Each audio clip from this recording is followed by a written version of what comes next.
মালয়েশিয়ায় ক্লাং মহানগর বিএনপির উদ্যোগে বেগম খালেদা জিয়ার বিদেহী আত্মার মাগফিরাত কামনায় দোয়া ও আলোচনা সভা অনুষ্ঠিত হয়েছে।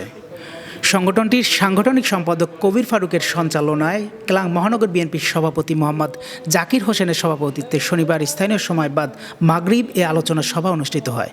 এ সময় মালয়েশিয়ান কোরআনে হাফেজ বাংলাদেশের সাবেক প্রধানমন্ত্রী বেগম খালেদা জিয়ার বিদেহী আত্মার শান্তি ও মাগফিরাত কামনায় বিশেষ দোয়া ও মোনাজাত করেন। অনুষ্ঠানে বেগম খালেদা জিয়াকে বাংলাদেশের স্বাধীনতা ও সার্বভৌমত্ব রক্ষায় আপোষহীন নেত্রী হিসেবে অভিহিত করা হয়। দোয়া মাহফিলে বাংলাদেশি অভিবাসীদের পাশাপাশি মালয়েশিয়ান নাগরিকরাও অংশ নেন। অনুষ্ঠানে প্রধান অতিথি হিসেবে মালয়েশিয়া বিএনপির সহসভাপতি ডক্টর এস.এম. রহমান তনু সহ সাধারণ সম্পাদক কাজী সালাউদ্দিন উপস্থিত ছিলেন। এছাড়া বিশেষ অতিথি হিসেবে উপস্থিত ছিলেন ক্লাং মহানগর বিএনপির সিনিয়র সহসভাপতি মোহাম্মদ দিন ইসলাম, সহসভাপতি মোহাম্মদ ফারুক, সাধারণ সম্পাদক ইসমাইল সাদত হোসেন রানা, ওয়াসকরণী মোহাম্মদ জসিমউদ্দিন, শরীফুল ইসলাম আবু, সাইদ বাবুল, মনিরুল ইসলাম, মোহাম্মদ ইউসুফ, মোহাম্মদ শরীফ মিয়া সহ অনেকে।